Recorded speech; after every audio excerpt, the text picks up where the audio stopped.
Well, obviously the season finale was so important. Are you happy with how it all went down? Yeah, I think, I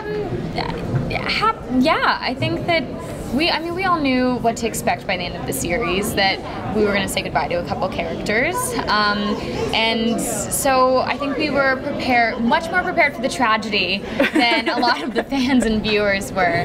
But I think the writers did it in a beautiful way, and they had a big challenge ahead of them, and I think they knocked it out of the park. What's kind of exciting is that it is this new world. I mean, the fact that you're going into the next season not just saying like, hey, what's going to happen with that one situation that we're all waiting for this cliffhanger. It's like, what kind of world are we going to come back into in a couple months when the show comes back? And I think everyone kind of wants to know what's going on with Caroline and Stefan as well. Yes, and I'm very interested to see what happens with Caroline and Stefan.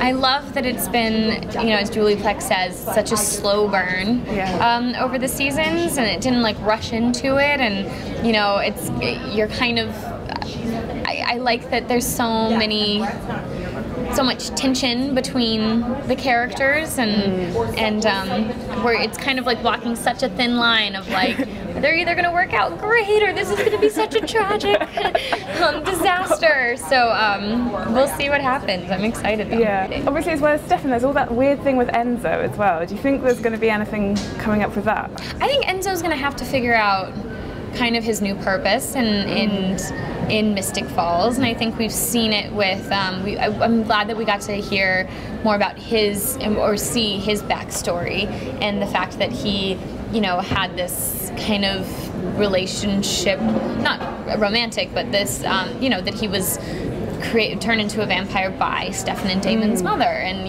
he was abandoned, and he wants to be part of this family, and so that's kind of, we're figuring out that like this Enzo character, he's really just like this lone orphan that just wants to be part of a family, and he, no one wants to welcome him in, unfortunately.